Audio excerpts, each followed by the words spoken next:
I just thought I would have missed all of this if I had just completely shut down and said, no, you can't do that. And it just was a big learning experience for me moving into this next phase of my life of being a grandparent, of what I would like as far as the depth of my relationship with my children and my grandchildren. And I think that letting all these other little things get in the way is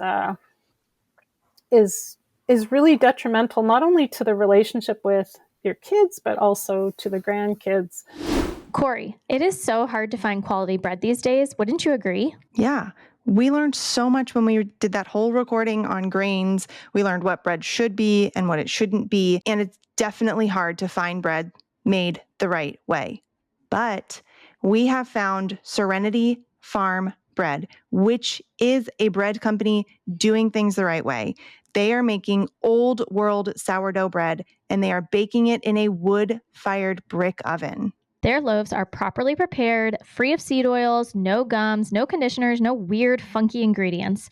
And Corey and I especially enjoyed the sourdough and focaccia loaves. Go to serenityfarmbread.com and use the code MAM10, MAM10, for 10% off. They ship all over the U.S. Enjoy a delicious slice of focaccia bread for us. Welcome to Modern Ancestral Mamas. We are Corey and Christine, two millennial moms on a mission to bring ancestral wisdom to modern motherhood. And okay, we already talked about this a little bit before. I don't know who is more excited about this show today, myself or Corey. We have had so many parents ask us to do an episode on grandparents specifically, kind of how to navigate them, how to have good relationships with them. And so we decided that who better to invite on the show than somebody who is a new grandparent to a beautiful 2-year-old, right? Two, yep. 2-year-old daughter. And so we're really excited to invite her onto the show. But before we start, okay, just take a pause for a second. Go and rate, please. Leave us a rating, 5-star rating if you feel called. Leave us a review. Please subscribe to the YouTube channel. All of these metrics help get the show noticed more, and it helps the algorithm and, all that nonsense. And it's a free way to support the show. So people ask us how they can support us. That's how you do it. Yeah. Yes. And we love the comments, and we appreciate all of the support that you guys give us. So, okay, guys, without further ado, let's welcome Tara Couture of Slowdown Farmstead to Modern Ancestral Mamas. Hi, guys. Applause. I can feel it. So we have to say this. We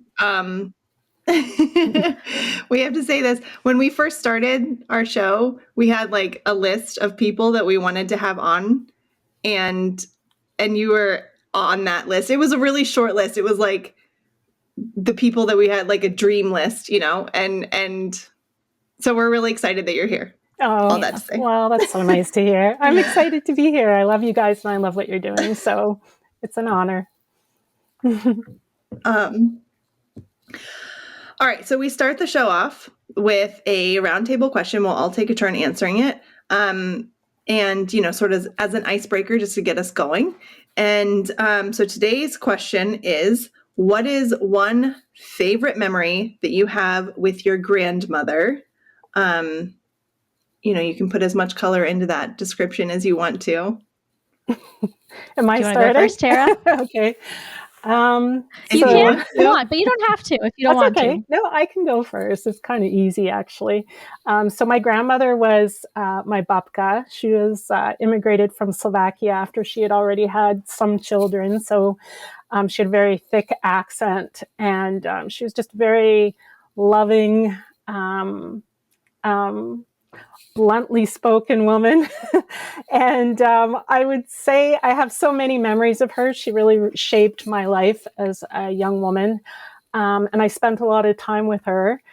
But I think one that really encapsulated who she was is when we were making pierogies this one time, and she was showing me how to make pierogies. So I was a teen by then. I was maybe 16, 17. And she had this bowl. I don't even know where you would get a bowl that big. Like, it was literally, she had to hold it around her arm. And she had the dough, and she was using her other hand to fold the dough over and over and over again.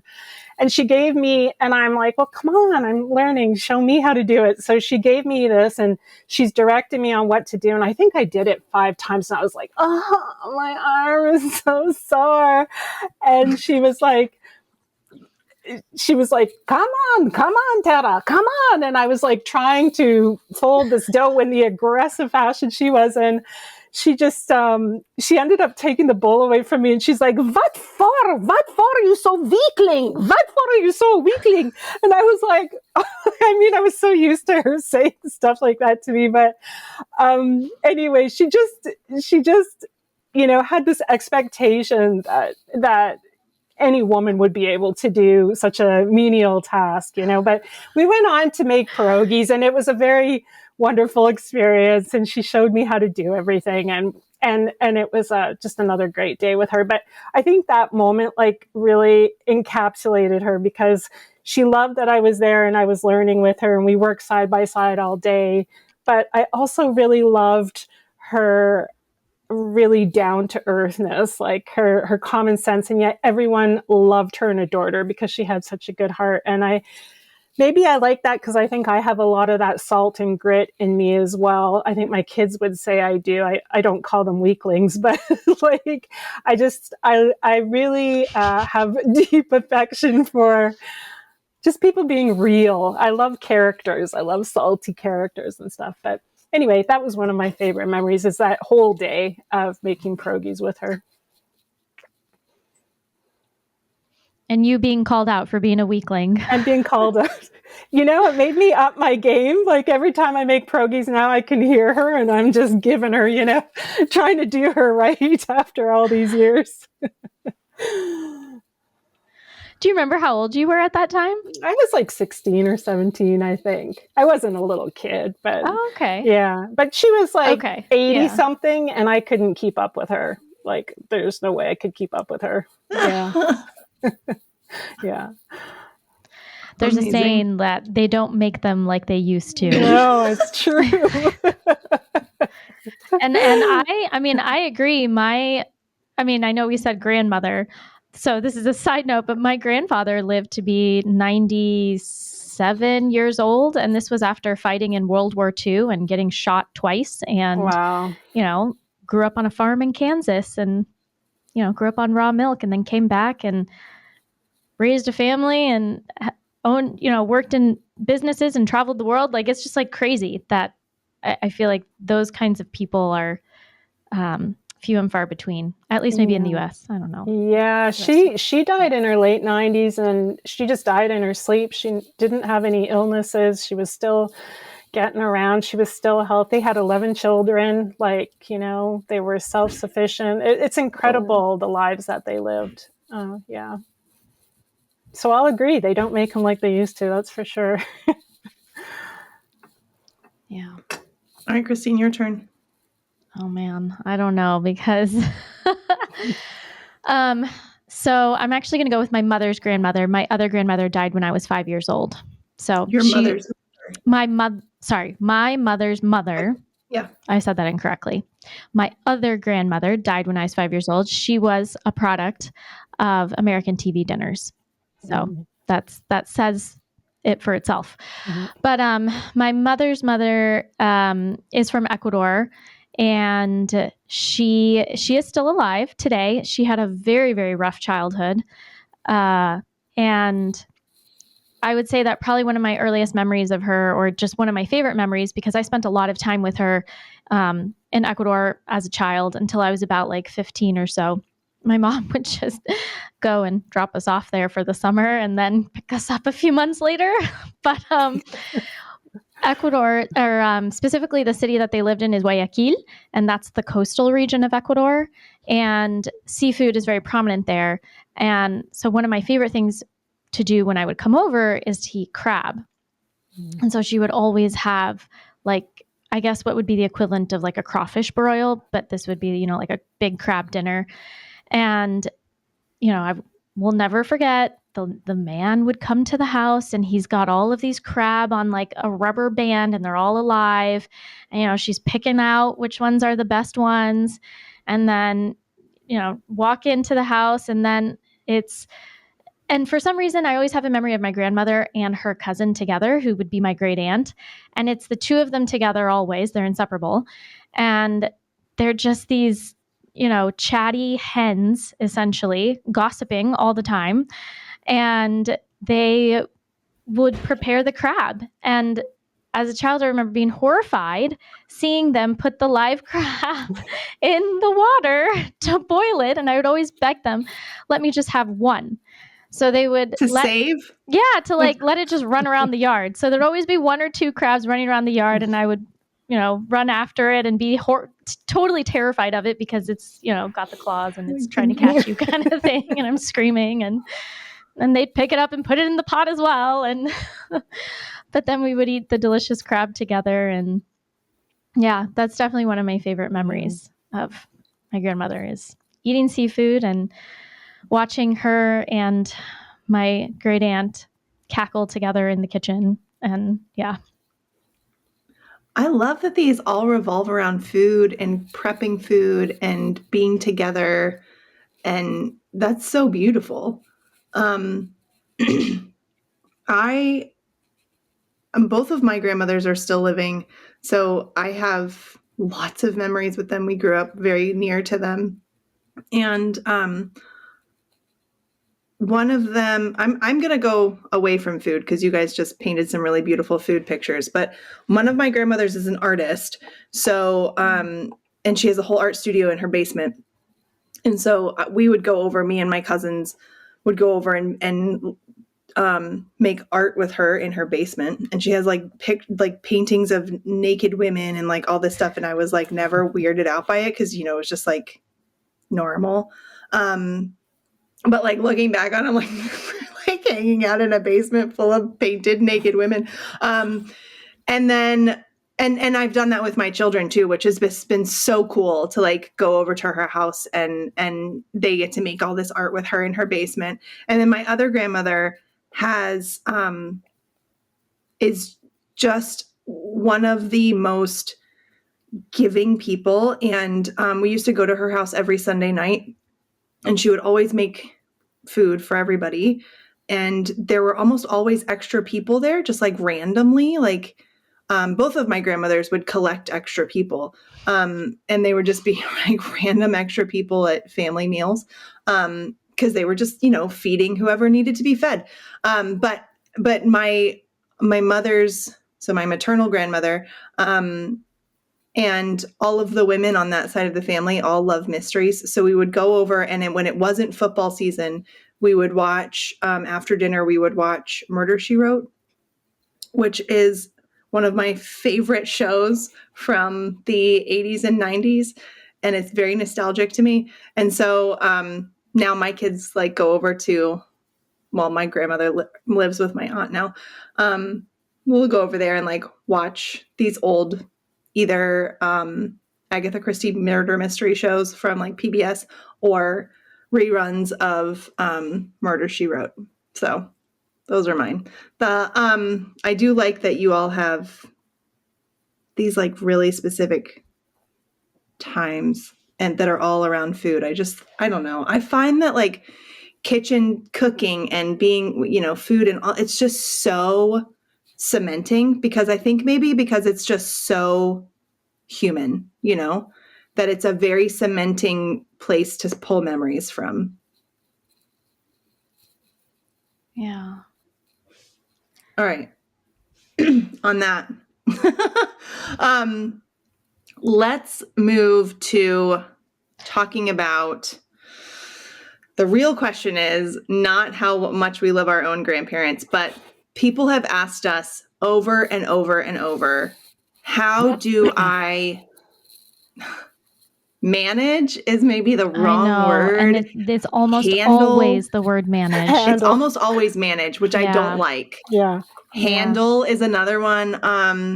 But like, how do I maybe navigate a relationship with my parents, you know, because it's you're not talking about grandparents, you're talking about your parents and their relationship with your children. So that's the real thing that we're trying to kind of sort through here, is how to you know, people like Christine and I who have young children, how do we navigate relationships with our parents and our children, and having that be a healthy relationship. And obviously we have 3 generations that we're working with here, and it's going to be, there's a lot to talk about. So Christine, do you want to start with? Well, I'm wondering, do you want to share a little bit about your experience as a grandparent right now? And then we can weave into answering that question possibly. Yeah. Oh boy, it's such a layered conversation for sure. There's like the little 10 tips you can give someone and they're all BS. Like it's not gonna help anything like too fun, you know. So it's hard to talk about without being really verbose and wordy.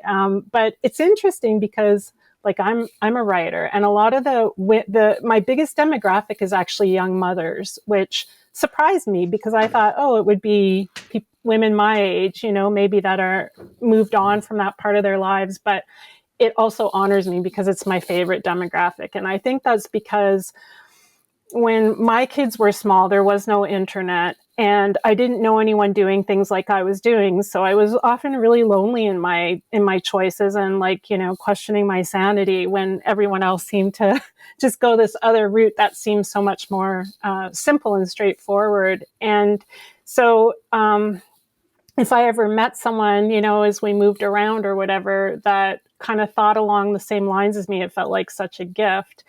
But in hindsight, like I was thinking about this the other day, I think that a lot of confidence came from that in my life personally, because I didn't have the internet or like this big group of people to look to help guide me in what I was doing and to support me when things failed, or to go to and complain when things didn't go my way, as far as, you know, let's say we're talking specifically about dealing with our parents and like how we're raising our children and stuff. And so in a way, that isolation forced me to build up resilience in myself. And I think that can totally be done by anyone right now. I'm not saying that, oh, without the internet, but just for me, I think that was, as my background, it gave me a lot of confidence to make these decisions and to hold fast to them, and then to reinforce them with the people in in our lives,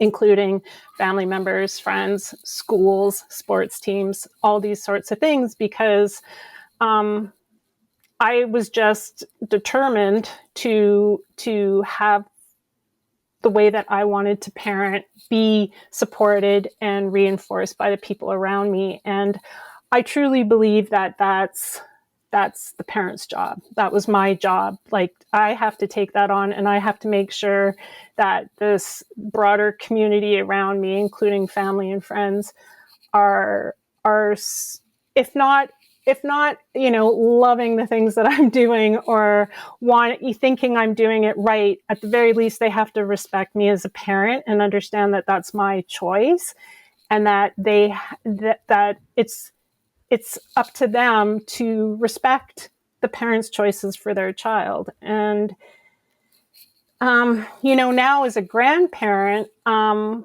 even having to learn that with our grown daughters. You know, I wrote about a couple years ago when our daughter, Tyra, she's 31 now, she just was having her baby. Her and her husband decided that they were going to do an unassisted birth. And I'm all for the doula, midwife, like, you know, let's go in there. But that was something, my husband's an ER doctor, so he sees what happens when things go awry, right? So he has a biased, he sees when things go bad. And so we were both really taken aback, and I was very much, we were both really worried, to be honest, and we weren't it wouldn't have been a decision we would have made for ourselves, or would it? Like maybe if I was 20 today and I had the information I do, maybe I would have done that. And I certainly didn't want to go to a hospital and have a medicalized birth either. I'm not saying that, but I'm just using that as an example to say that even today, like even with the background that I have, not vaccinating my kids, getting raw milk 30 years ago in these clandestine operations, like even with all that background and thinking I was really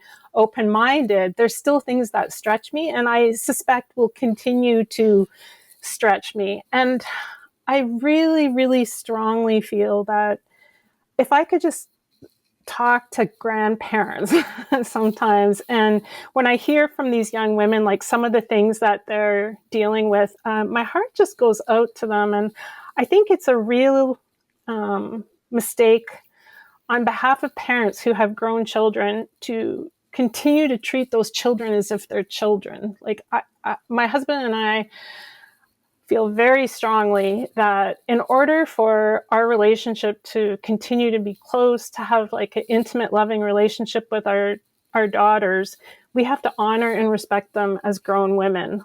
I certainly would not go to like my next door neighbor and tell her what to do and how to feed her children, or say, well, I don't agree with that, so I'm going to do this behind your back, or anything like that. You would never do that to someone else. So why would you? It's really important, I think, that grandparents, aunts, uncles, extended family honor and uphold the parent to that child. It's very important messaging for the child to know that, people aren't going behind their back and disrespecting them. And I mean, it brings in so many different layers of things. But so maybe, I don't know if I answered your question directly. Nothing will be direct from me, I'm sure. But yeah, I think that's like a place to start anyway. So what, sorry, I'm something in my throat, but what advice would, because you said you'd rather just talk to the grandparents themselves directly.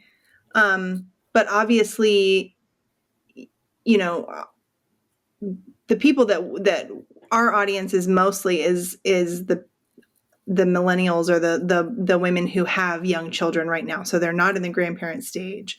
Although, that's a really good thing to remember when we get to that point in our lives. But what advice would you give to young women who have young kids right now and who are struggling with, maybe it's just a boundaries situation? What advice would you give to them to be respectful to their parents, obviously, and still encouraging their children to have a relationship with their parents, but say the parents are, or the grandparents. This is a little confusing. The terminology is like a little confusing, and I apologize to that for people. But like, what advice would you give to the parents of young children who are trying to set up healthy boundaries with their parents? What advice would you give to them? Like maybe even they've had a child already for, a few years, but they need to reestablish, or they need to rework boundaries because whatever they've done in the past is not working. How would you advise them to start that conversation, to have that, to create those boundaries and to stick with them? Well, if I said I'd rather talk to grandparents, I shouldn't have said rather. I would love to talk to them, because I don't think this is something that young parents should have to deal with. And that it just frustrates me a little bit, because I think that if we could get out of this idea of treating grown adults like they're children that continue to need parenting, and instead be there as like supports for our kids, is what I think is the role of a grandparent, and to bring forward the things that are unique to them as people as well. But as far as giving parents advice about boundaries, I'm not sure that boundaries is the right word, to be honest, because I think this really comes down to a level of respect that's expected, and having these in order to do that, I think that we have to have these conversations in like meaningful ways. And so I think just saying, well, I don't want them eating McDonald's. Well, just as an example, I don't want the kids eating McDonald's. And then you have a parent that just disrespects that and goes ahead and feeds the kids McDonald's. I think that these conversations about why, like, I'm so big on education, both for kids and for like the people around you, why you don't want them eating that, what it even means. And that you're choosing not to do that. And then maybe even, it may be that there's conversations to be had about the relationship between the grown adult and the grandparents, the parent and the grandparent. Because if you have a parent that is going behind your back and doing things that are deleterious to the way that you think to the way that you want to parent, there's much bigger things going on here. It's not just a boundary about, I told you not to do that, you did that. There's big conversations to be had there. And I will be honest, I never had that problem. And I'm a serious person in some ways. People don't, when I say something, I always reinforce the thing that I say. I've never threatened people or said this is going to be the consequence of something and not followed through, even when it pains me. I've been that way as a parent. I've been that way as a daughter. If I say that there's a consequence to something, I always follow up with that consequence. And I think that's really important, because if you are dealing with anybody in this world, doesn't matter if it's your parents or whoever, and you explain to them why something's important to you and why, what's acceptable and what's not acceptable, and they go behind your back and do things, and you are continuously adapting or going to someone else and complaining about it, or, and consulting with other people that are going through the same stuff, it's just never going to resolve itself. I really think as parents, parenting is the hardest job in the world. You have to be willing for your kids to not like you most of the time, some of the time. You have to be willing for your parents not to like you, extended family, coaches, teachers, the women that are at the tea social fundraiser. Like, you have to be willing to have people not like you. And I think people are so scared of that. I really do.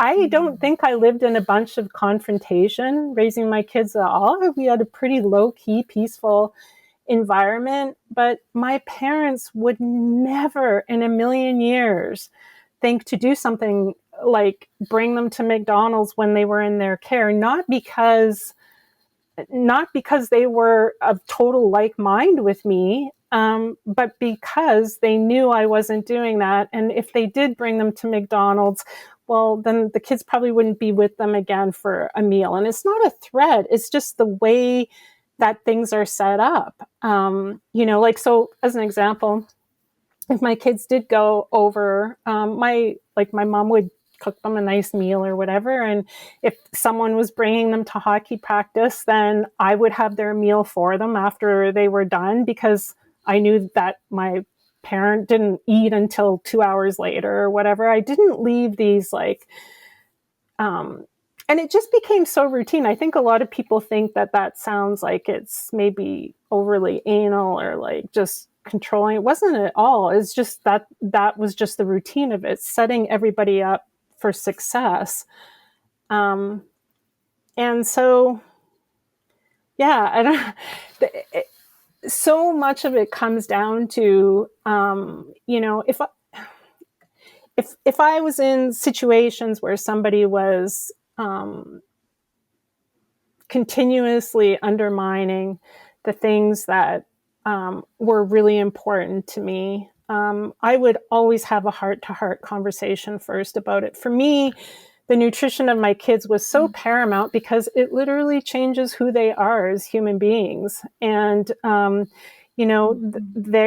their experience of life, their mood, their energy, all these things were hinging on the food that they were getting, along with everything else. Of course, it's not all food. That's not at all what I'm saying. And if my parents wanted to give them a little treat, and my mom said, "Oh, I'm going to bake a carrot cake," I'd be like, "Cool, that sounds wonderful," But it's not a treat to go to McDonald's. And I was always very specific about what a treat was. That's not a treat. That's poison. And so it just, my kids never ate fast food. They grew up into adults and still love to tell people that when they just never ate it. And it wasn't because we were so rigid. It's because it never had to happen. Like, it just didn't come up. So I think the stuff with the grandparents is honestly just a lot of education. I think a lot of deeper conversations, and it might get mucky. If you have a parent that doesn't respect what you're doing and they don't agree to reinforce the things that are important to you as a parent, that can get pretty mucky, because there's deeper things going on there, much deeper things.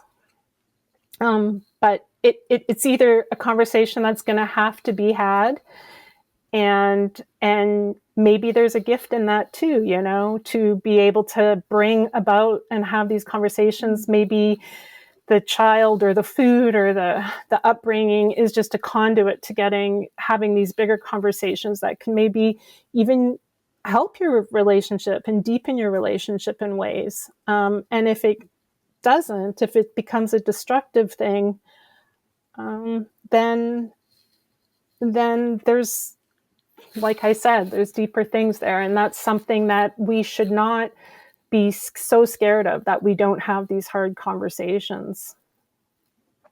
Yeah. Yeah, that is such a good point. I hear you saying that obviously the relationship portion of it is the key piece. And depending on, I guess, how severe the transgressions are, would depend on whether you address it with your parent or not. But what about the moms that say, well, grandma thinks that treats are fun and they love giving my kid treats? Or the common phrase I hear a lot is, "Oh, it's only one time. It's not that big of a deal." Like the parent that's just like, "Oh, or the grandparent that says, like, lighten up a bit. It's not that big of a deal."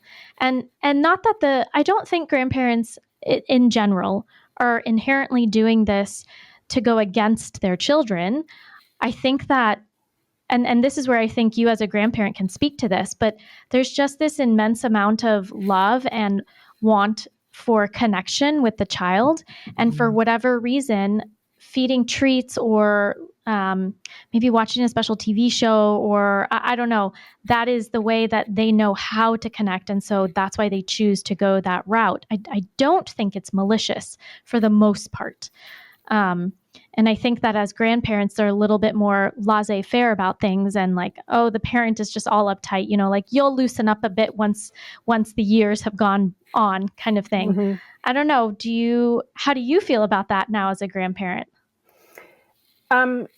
Yeah, I mean, I can totally understand that sort of the treat or the movie or the whatever. And I don't think there's anything really wrong with that. And I think that if you set up your parents, the grandparent, for success, if it is something to them that they really want to do, then why, you can, so much of this is dependent on how often, like when people say, oh, it's only this one time, but they see their grandma, once a week or a couple times a week, or it's a regular type of thing. It's more of an issue than, if you see your grandma once every few months. I mean, if it's once every few months and she gives them like a Kit Kat bar, really, who cares? I mean, but if it's a regular thing, then it does become more of an issue, right? So I would say that I think setting them up for success. I mean, even with our daughter, I didn't know what was like on the table when our granddaughter was a year old. Like, what has she eaten so far? What's she allowed to eat? You know, these were like all conversations that I had with my daughter. And then I just like gave her treat. You know, she was right into berries at that time. And so like I got to give her treats of berries, like, you know, so it's not that I think we have to like cut them off entirely, but maybe having these conversations around what is a better treat to have, maybe even giving them those treats. Have you felt that as a grandparent, though, that urge to like, oh, I just want to spoil, you know, my grandchild, and this is how I'm going to show that I'm spoiling you? No, I haven't. I mean, I cook for her all the time. Okay. And so maybe I do have that urge, but I would never, I mean, just because obviously, and maybe that's the difference, you know, if food isn't a big part of your own life and nutrition and health, and you want to spoil a kid, then maybe you think like that, I don't know, chocolate bar or whatever is a way to do that. But I would be horrified personally. I mean, I can only speak from where I am. I would never want to do that. But when I love giving her, like making things, like she's right into pate with marmalade right now, and I make both homemade, and I give her that, and she gets all happy, and I'm all happy, and life is good, you know. So I guess that inclination is there, but I just know like the better things, the good things to give her, and that makes me feel good about it. But maybe if you don't have a background in nutrition or these that you don't really understand it, and you have that desire to give them something, that's something that, you know, hopefully the grandparent would be open to understanding. You know, maybe that's not the best choice because it gives Jimmy a tummy ache or whatever. That kind of stuff gives him a stomach ache, but he loves this. And maybe you could even make it together. I could even bring the ingredients over or whatever, so that they still are able to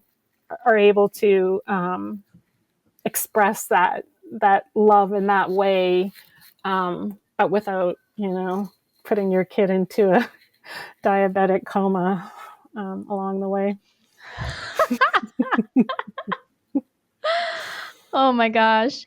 I know. And the crazy thing is, I feel like this conversation applies to so many different topics within the parenting world, because right now we're just talking about food.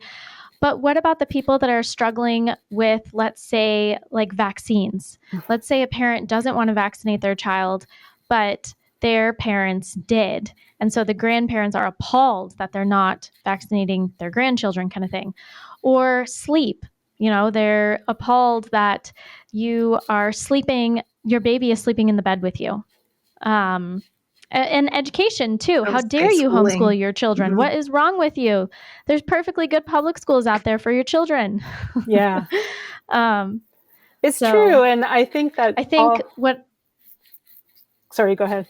No, you go ahead. Go ahead. No, you're absolutely right. And I think that all of those things are little ways that we build our confidence and our assuredness as young new parents as we go. You know, it's like there's so many things in the world today that we have to navigate in these like strange, unconventional ways, which are really just normal, but are seen as strange and unconventional. And every time we do that and we do something out of the acceptable narrative, it's challenging, but it's confidence boosting. And you do, you know, one of these things and you're at first, you know, I'm sure, especially with children, with infants, you know, the not vaccinating. I know so many young women who just say, oh, we're just putting it off for now. And I think they're just putting off the conversation with their parents as well, because they know in their heart they're never going to vaccinate, but we're putting it off. And it's just this like slow creep of these other things that are coming up. But You're absolutely right. I think, again, in all of these conversations, it comes down to your conviction, your understanding, I think, of the subject matter, because a lot of people have ideas in their heads that run on mottos or slogans and not so much on true information.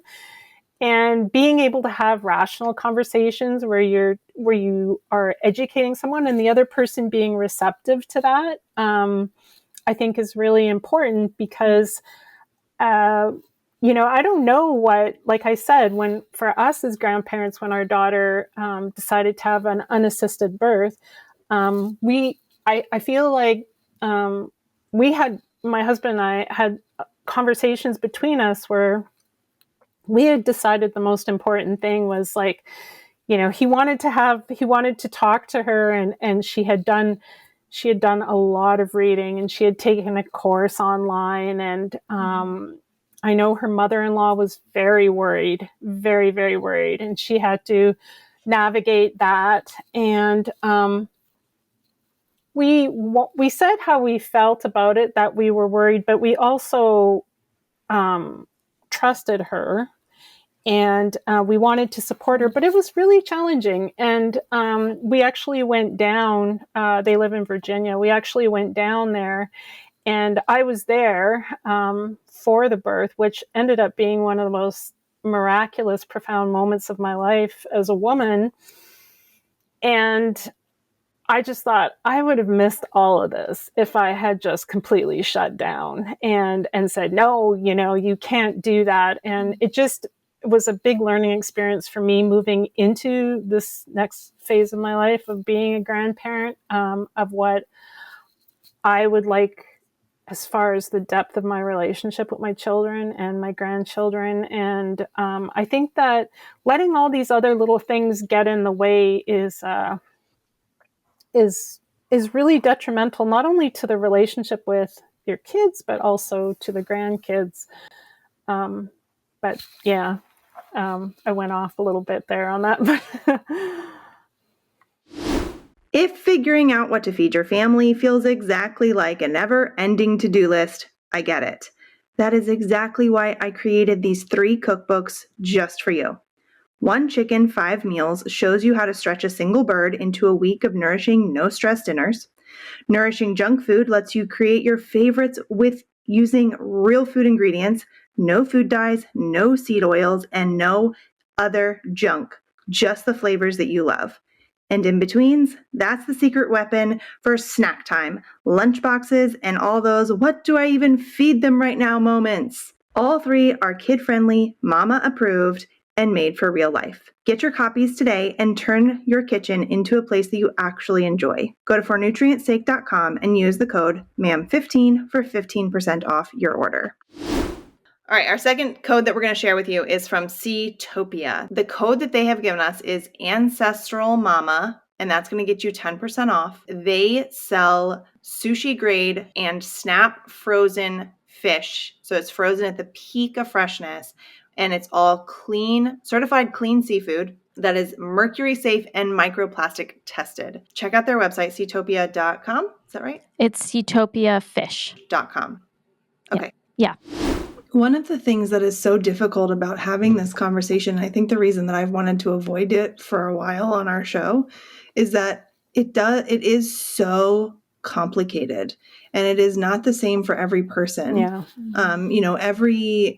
Everybody's relationship with their parents is different, and and every parent's knowledge or like ability to even understand nutrition or the ins and outs of all of this stuff varies. My mom is super into nutrition and super into eating well, and so I have no worries about my kids going to her house. And on the other hand, I have other people in my life that are not necessarily my kids' grandparents, but like that are of that generation and who my kids hang out with a bunch, who have no idea. Like, they're just completely clueless. And even if I try to explain it, it doesn't, it just like doesn't compute, and so for those people, I have to kind of navigate it differently. So I just think it's so varied and such a just vast conversation that it almost feels impossible, because you can't just like you said, you can't just throw out your 7 top tips and have it apply to everybody or even be helpful. I think that's so true. And there's, just watching like my daughter now, I mean, she has nothing to navigate with us as far as like we're talking about nutrition specifically. But her in-laws, they eat relatively healthy and they are very receptive, and they're wonderful people. But they're on the same page, but not exactly in the details. And just seeing like, she's just very matter of fact about things. And she's been able to navigate that really well, where they've made a lot of change and stuff. But like you said, there's also people that it's beyond, like, it's not even within their capacity really to really understand, or they're just, it's just not something that will ever be important to them, no matter how you put it. But I think that's why so much of this comes back to us as parents and just being strong in our conviction and asserting what's important to ourselves, regardless of who the person is. I have to say, I was never in a situation where someone did something behind my back. If they did, or if someone, wasn't, and I don't think that's because, I had good luck. I think it's because of my very clear, I'm just clear with people, or I was clear with people when my kids were smaller, about sort of like, even in really weird situations, navigating different situations, if it was a one-off and I didn't think it was a big deal, I just didn't say anything about it. I wasn't worried about it. But if it was something where I thought that it was worth, taking some precautions in the situation, then I did. And I think that I think we have to figure out for ourselves, like, what is big enough of a deal that we need to really sit down. Like, if you have parents around all the time, or someone that's watching the kid, I think that that's really important to have those deeper conversations and around that. And if, like I said, if people, undermine that, whether it's malicious or, they're just the most loving person in the world and they can't imagine giving them or doing things any differently than they know, it's really doesn't matter the intention if the result is that they continually do something that is detrimental to your children. To me, it doesn't mean that there has to be, World War III, but it means that there has to be reasonable consequences to a situation that is causing harm to your kids continuously. Which to me, that just makes sense. That's the way the world works. There's consequences to these things. So, yeah. Yeah, that makes a lot of sense. I'm hearing, the theme of parents need to have confidence in standing up for their values against anybody, whether that's their parents or, the neighbor or extended family. And the relationship matters. And so having these conversations, whether they're difficult or not, is important. And then almost stepping back for a little bit and looking at the bigger picture are these transgressions happening every once in a while? Or maybe, like you said, just like a one-off thing, we're not going to sweat it. Or if this is a reoccurring pattern, then, going back to the conversation piece. So you said you weren't going to give 7 tips, but that sounds like 3 tips to me. I need 4 more. And they all sound pretty applicable to, the general public. So just got to think of a couple more. Okay. I know, right? I kind of shift this. Yeah. Because I don't know that this is like, I don't want to Beat a dead horse. Well, yeah, right. But I also don't want to color this as being a negative conversation. I don't think that's what it is. Oh, okay. Yeah. But what I would really love to do is kind of shift to talking about how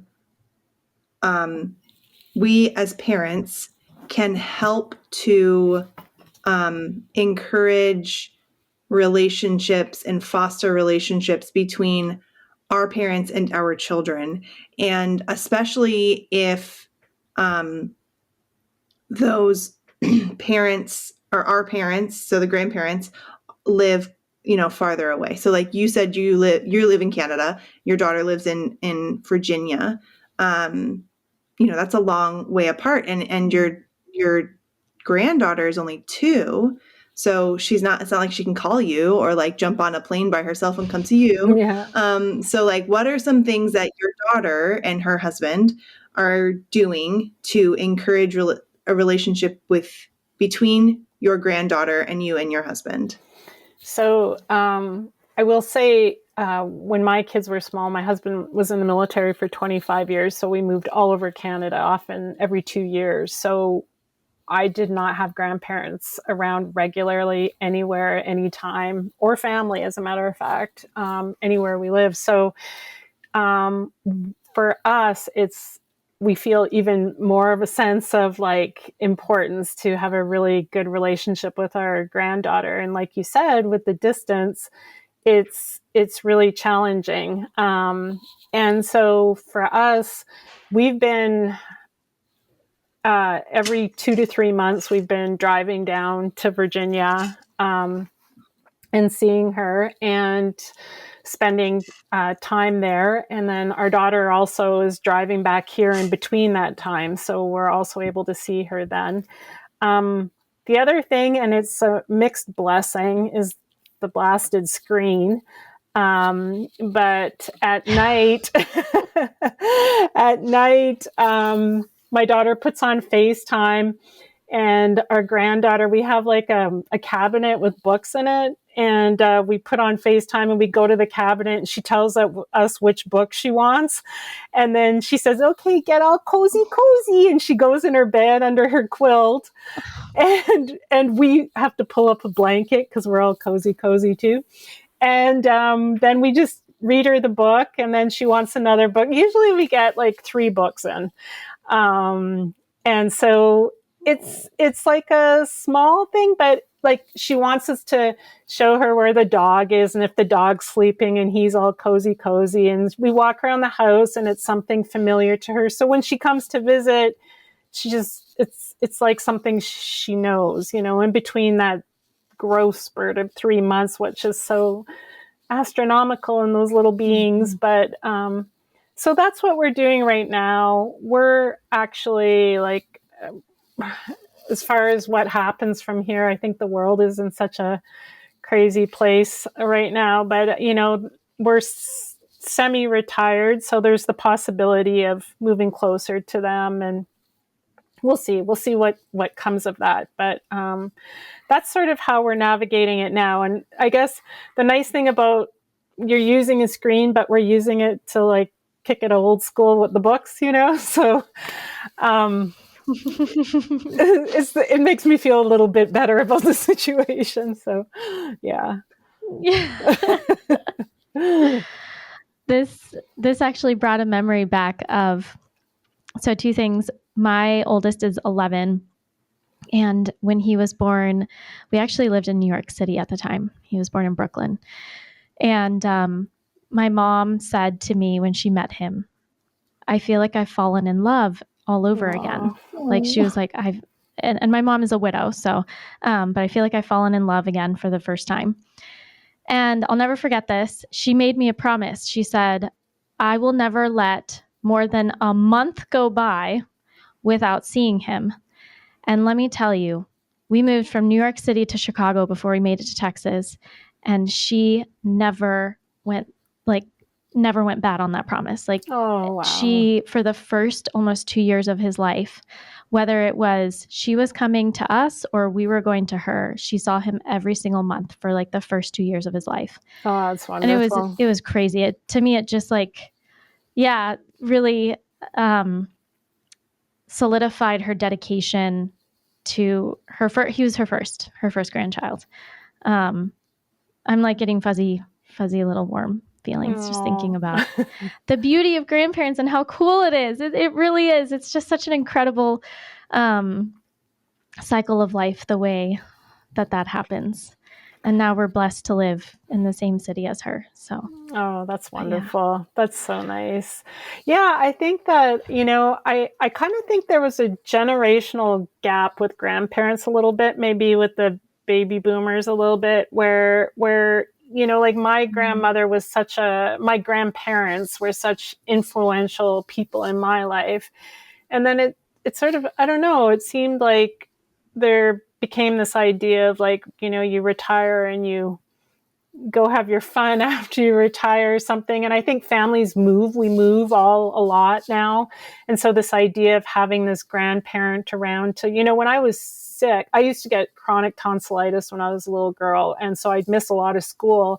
And it would be my grandparents' house that I would go to, or my babka's house, and she would make me homemade soup and nurture me and care for me. And I'd have like a terrible fever and be sick. And that was a chronic thing in my life. And I remember how lovely it was just to be there, and she would make, warm compresses for me, and just that nurturing. And it was so important to me, beyond my own parents, is to have these other figures in my life that loved me so unconditionally. And I think that now I'm hoping that we've sort of realized the importance. I mean, such an honorable, incredible role to be able to be involved with these little people and not have to worry about diapers, which is really nice. But it's like, oh, she's fussy. She wants. Totally. I was thinking about that the other day. Like, it must be really nice to just have the grandkids come over, enjoy them, and then say, okay, bye. I'm going to go sleep in my bed now. You have a good night. Like, it is the best. You get and you're the hero. It's great. My granddaughter was over the last time she was over, and my daughter was saying, okay, do you want to go have breakfast? She's like, no, mommy. And I was like, and she's like, she calls me Puka, and she's like, Puka. I'm like, yeah, Puka. Yeah. But that's the best. It's the best. But I remember when I was like, no, I don't want mommy, you got to roll with it. But it's really lovely to be able to just be in that position of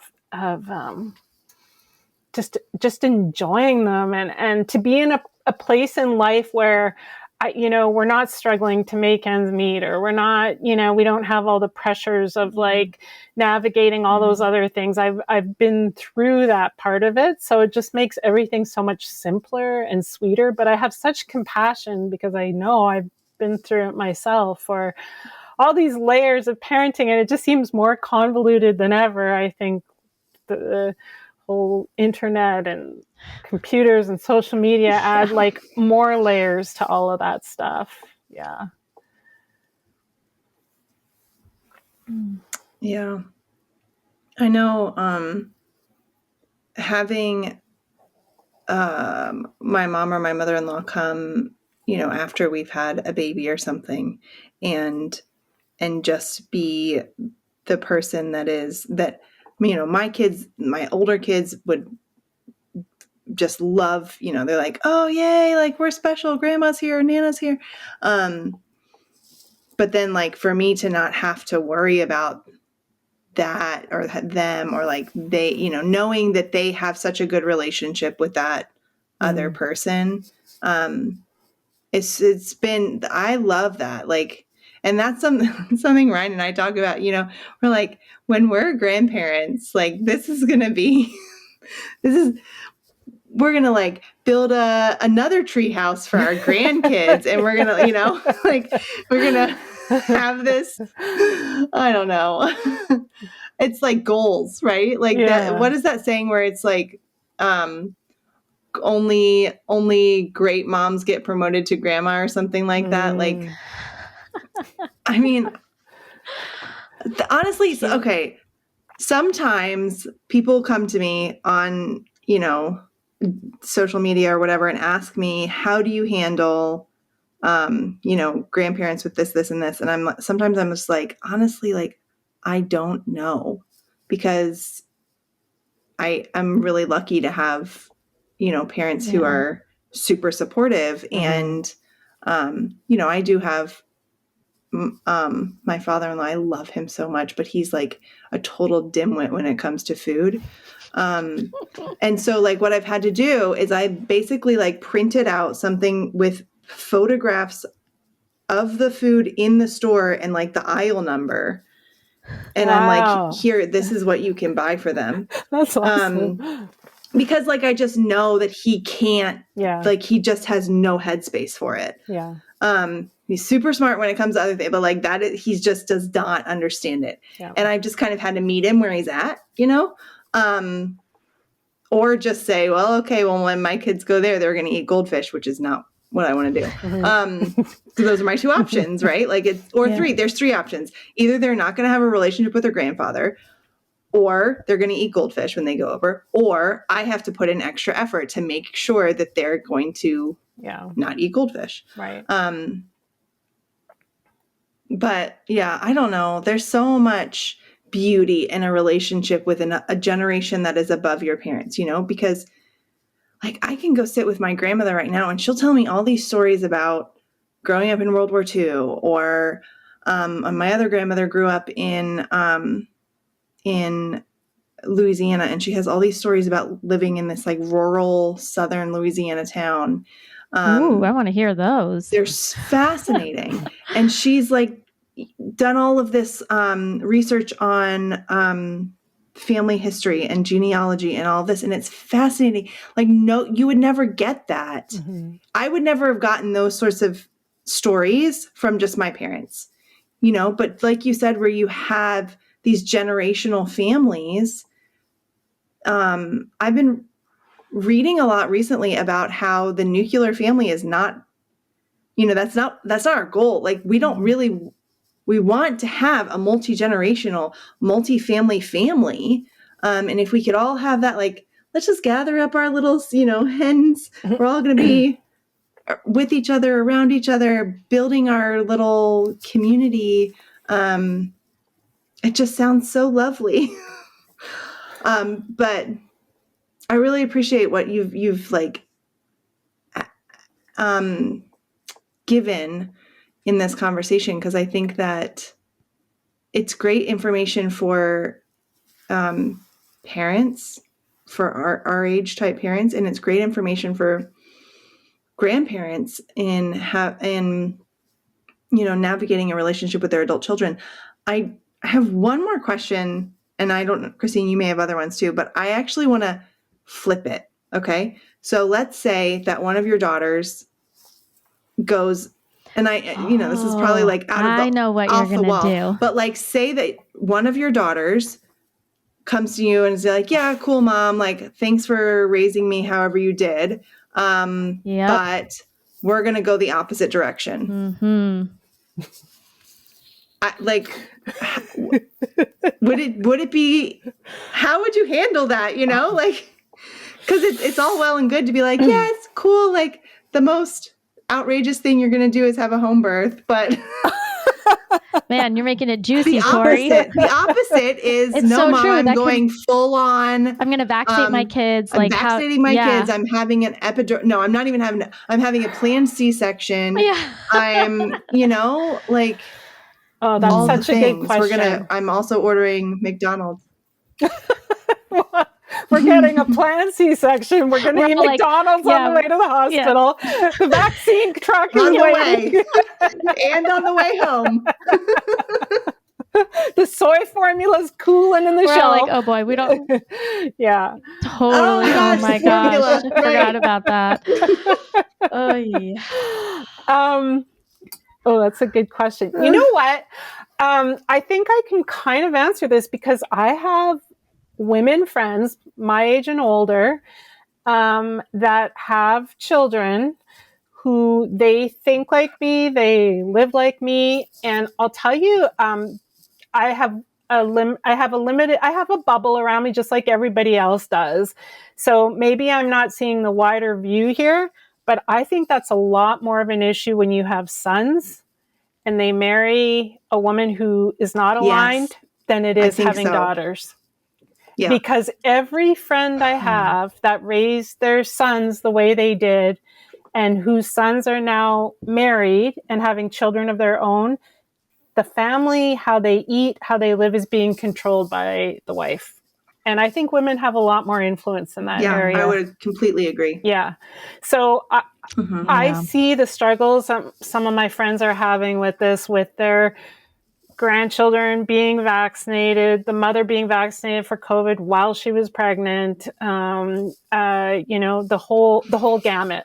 And it's my heart breaks for them because it literally causes them pain. Like they're just, and it can be very destructive as well to the family. Like I know one woman whose son was raised on the farm and raised drinking raw milk and wasn't vaccinated. His kids now are all vaccinated. The wife is, when they come to visit his mom, they bring cardboard boxes of Lucky Charms. I'm not kidding. Like just the most garbage food you can imagine because the kids won't eat the food that grandma has. So, my heart goes out to them, gosh. Yeah. So, I guess what would I do? I would be I'd love to say I'd sit there with my hands crossed in my peaceful nature, but no, I think I'd lose my marbles. I'd lose my marbles.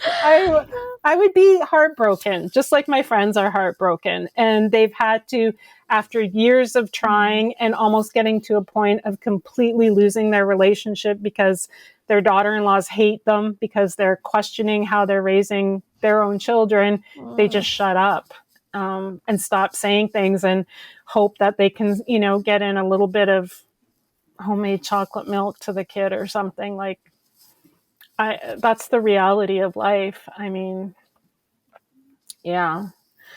It's almost the opposite.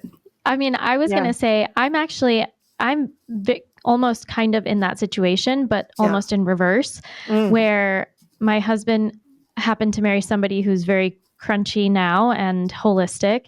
And that is not how his family was at all. Yeah. And, now his parents are having to navigate their grandchildren being raised in this way. And we're the only one in his family that's like this. And I don't want to toot my own horn, but we're the only ones that have had natural births, that our kids are healthy. All of these other kids are having issues health-wise, constantly sick. I don't want to say that that's because of me. So that was a very egotistical thing. No, maybe. Why can't you say that? But I think it matters. It does matter. Of course it matters. And do they recognize that at all, do you think? Not yet. Or maybe they haven't, they'll never admit it to me. Yeah, but that's probably likely. That could also be a reality. It's just, I'll never be told, hey, maybe you were right about some things. Mm-hmm. Yeah. But it is a very, I was just going to say, it was the same with us, that I was the crunchy one and he was just flabbergasted at the idea of not vaccinating, and the whole thing. And his mom was a career nurse, like really ingrained in the ideas around Western medicine and stuff like that. So so you're just like you, Christine, like it was the reverse. She was probably thinking, dear God, this woman's going to kill my grandchildren, right? So but my father-in-law tells me regularly that pasteurization was invented for a purpose, and it's so that people don't die. Right. Well, he's not wrong. That is why it was invented. It's just not necessary for anymore. Yeah. I definitely, and my husband and I have the same situation. But what I think is, I do think you're absolutely right, Tara, that sons are the ones, almost always, sons are the ones that are going to be turned by their wives. I don't know. That sounds so manipulative. I don't mean it like that. I just, but I do think that in general, the mother kind of controls most of that in the household. And, that's one of the things that people talk about a lot is like, how do we set our children up? This is so weird, right? But people are like, how do we find mates for our children? I know. That agree with this and that are not vaccinated themselves so they can have a whole unvaccinated family. I don't know. But, which I get, like you put all this time and effort into raising your really healthy children. And then they get married to whomever they love, which is wonderful. But then they, have other issues because of the way that those people were raised. It's an interesting, I think it's so silly when people are like, we're going to set up a dating app, but I was about to say, I have a solution. A dating app? No, arranged marriages. We go back to arranged marriages. Problem solved. Well, my oldest daughter met her husband on an unvaxxed website during COVID. There was, there was a COVID, like unvaxxed. I'm sure it was unvaxxed, but it was the whole thing was like, it was uninjected or unvaxxed. And it was a website during COVID. And that's where she met him online. Yeah. So it's great because he's so they do exist. They did. She said it was really buggy and it was a weird website, but it did its job for us. Because, and like you may have gotten murdered if you went on a date. Yeah. But I think the Weston A. Price Foundation's really missing out on not starting some sort of dating thing. Like they have to do it. They've had mixers at the conferences. I don't know that they're ever well attended. I think it's almost always only women in the mixer. The problem are the demographics. Right, exactly. The people that go to Weston A. Price conferences tend to be older women. But no offense to older women, but there also needs to be some guys in there. But the demographic now, right? A lot of the it's been around long enough that there's enough women with sons who are now getting to that, like sons that are getting to that age where you're like, I don't, like my friends whose sons go off to Miss Lucky Charms, right? They're trying to avoid that scenario as best they can. Like, now is the perfect time. Yeah. I literally had a conversation with my 11-year-old this week about it matters who you marry. You have to be very careful and intentional about who you marry. She needs to eat a certain, I had this whole conversation with him and then he goes, Mom, I'm not going to get married. I'm going to be a priest. And I was like, all right. Well, that works. I guess you won't have to be worried then. Yeah, that'll work. I have 2 boys though, so Oh my gosh. We'll see what card is dealt for me in 20 years, 30 years. I have to say though, like it's interesting, and I think it's going to be interesting now to see like like women your age where you with your children, right, that you've made these like conscious choices, like well, I don't even know if you guys vaccinate, so maybe I shouldn't, but like how you're raising your children and like nutrition and stuff like that. And then we're sort of, I don't know, to me it feels like, and maybe again I'm just speaking from like, obviously this is just my perspective, but like I was vaccinated as a kid, they didn't have as many as they do now, but I was vaccinated. I was on soy formula. Like I had the whole gamut, chronic strep throat until I had my tonsils out when I was 12. So I was on antibiotics maybe 5-6 times a year.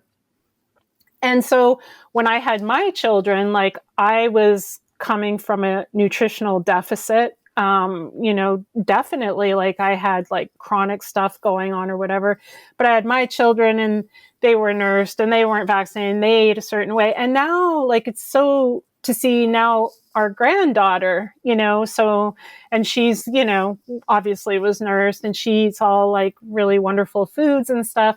And it's interesting to see, we all know like Pottinger's cats where the health spirals downward until we see what we are living in today, which is in mammoth infertility and degeneration and autoimmune diseases.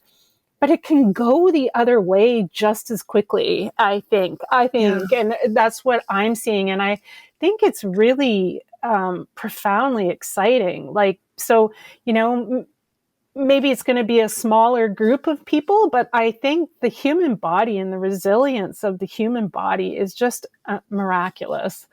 And I think that what you're doing with your children is profound. And it like how that can be, go on to the next generation. The next generation is, to me, more powerful. It has more momentum and more possibility than how quickly we can fall and spiral down. So I think it's like really promising. I think it's a really promising future. I see like my granddaughter, I think my daughter told me she's washed her hands 3 times in her entire life. Like she's just this little creature of the woods. Like she's always out like in mud and cow pies and like, just like slugging her raw milk like this little cowboy.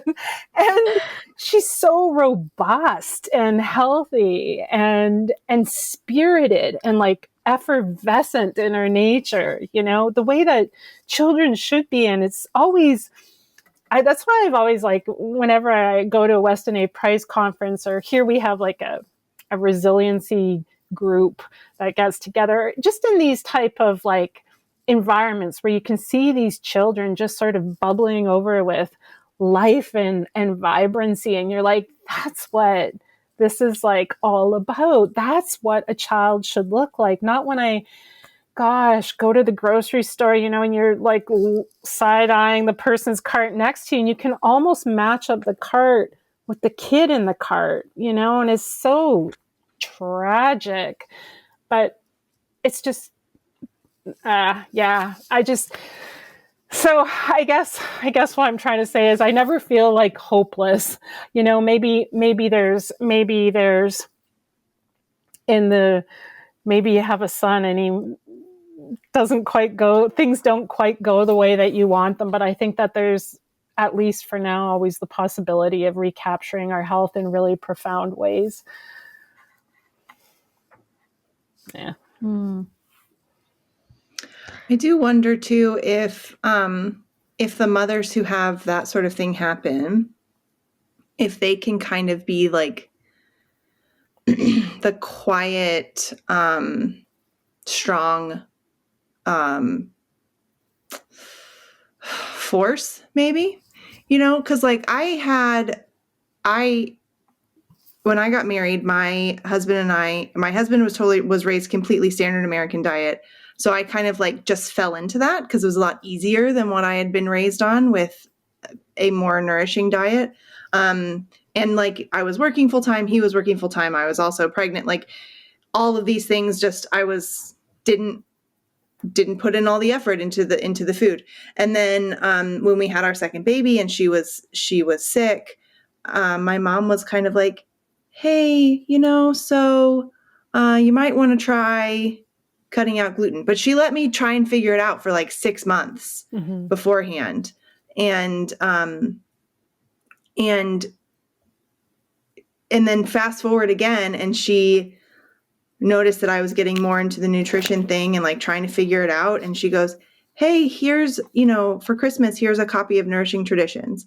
And she's never been like super pushy about it, but she's always open to conversation, and she's always gonna, share what she believes if she's asked, but she's never been like, hey, this is what you need to do. She's kind of, let us figure it out. Yeah. And been there for guidance if needed. I think that's important too, because, well, especially, I mean, I didn't like people telling me what to do when I was in my 20s, that's for sure. Right. Let alone my mother. So, like, yeah, right. There's a respectful way to do it. I know my one friend too, who's, she'll bake bread. And she gives the bread to her daughter-in-law, and the daughter-in-law, that's what she gives the kids. So it's her way. Or she'll make bone broth, and she'll give it to her daughter-in-law. Her daughter-in-law will use it to make soup. So it's just her way of being able to contribute. And, when her grandkids come over to her place, she'll talk to them about what she's doing, or let's go collect eggs together, or whatever. And it's like you said, it's just this quiet force that's maybe different than what's going on at home, but you don't have to be like in, abject opposition to what's going on in order to grow something that you want to grow. Instead, you can put your focus on the things that are unique to yourself and what you can contribute, right? And I think that's a more profound way of interacting with the people that you love is to just wholly be yourself and offer the gifts that you have to offer, rather than be in opposition, because I don't know that's gonna, I just don't think it's as effective actually either. Yeah. Yeah, that is a really good point. Christine, do you have any more questions around grandparents? No, I don't. Actually, I kind of love where all the different rabbit trails we took this down. There were a few times where I thought, wow, this is ending on a really, really good note. And then we would take it further. So I love it. I love this whole conversation that we've had. Good. But what should we do, Corey? Well, I think we should give Tara a moment to tell everybody where they can find her. Yeah. And then we'll close out the show. And especially if you want to say anything about something that you have in the works. Well, I have a book in the works.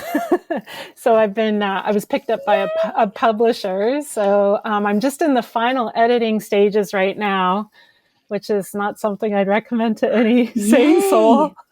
So that's going to be, I guess that's going to be going out in a couple months, actually. So I don't know if I can say the title yet. Wait, so the release date? Yeah, it's going to be released. Yeah, don't say the title, but yeah. It'll be out, I think it's September 2nd is when it's going to be out, but I guess they're doing like the pre-release to certain people to get them to write a little blurb about it. So anyways, that's been my major project over the last little while.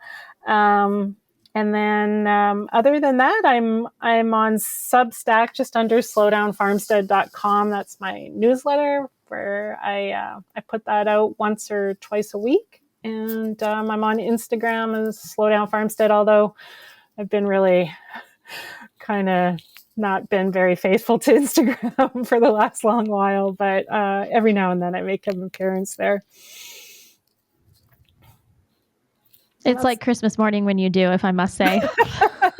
When she shows up on my feed and I'm like, oh, Tara's there. Let's see what she's doing. She'll text me and be like, did you see what Tara posted? Oh, that's so nice. It does feel very like creepy and stalkerish, right? Kind of like, oh, now I know Tara has a new puppy. Or, like... It's crazy the way the internet works. It's so dumb. Okay, you suck, internet.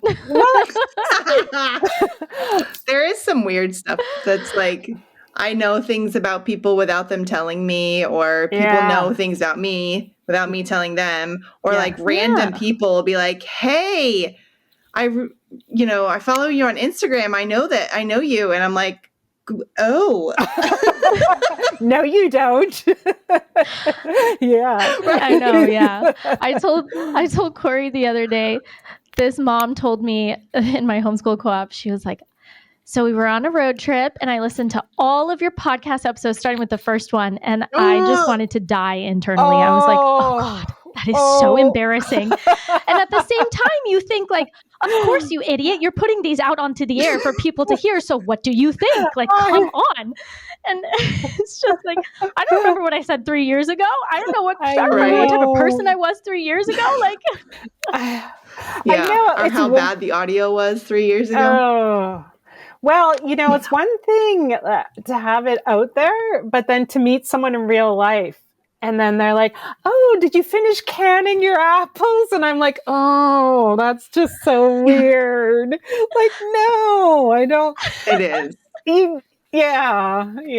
It's awkward to. It's fun, but it is weird. It is. But it's like, it always feels to me like an unbalanced relationship from the get-go, because you're meeting someone and they know some, and like, I think me as a writer, because I write very personal and like, profoundly intimate parts of my life, they know this entire backstory about me, and I know their name. So right away, it feels like almost like you have to be a little bit protective.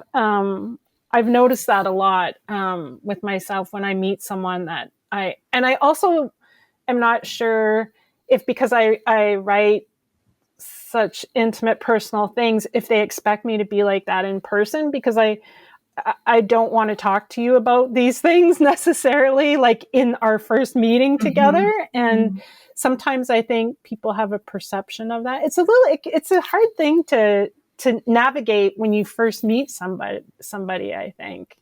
So, yeah. But that's... Yeah, I completely agree. Yeah.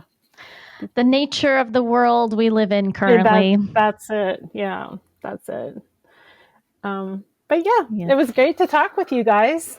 Like I said, I really like what you're doing. Thank you so much for joining us. Yeah, it's been a pleasure for sure. Thank you. All right. So follow Christine at Nourish Littles. Follow me at For Nutrients Sake. Follow the podcast at Modern Ancestral Mamas. You can listen to it on Apple Podcasts or Spotify, probably other places where podcasts are. And the episodes are now being published on YouTube. So go ahead and watch it there if you'd like. You can comment on YouTube and Spotify. You can leave a review on Spotify and Apple. Yeah. Yes. And you can share the show. You can text it to your friends. You can put it on Facebook. You can put it on Instagram. You can put it on, I don't know. Can you put things like that on TikTok? I have no idea. I've never used TikTok. But all those things, please do that. And thank you guys so much for listening. Hopefully this was encouraging, and you figured out now how to be an awesome grandparent or child, or I don't know. All right. Thank you guys so much. Talk to you later. Bye. Until next time. Bye.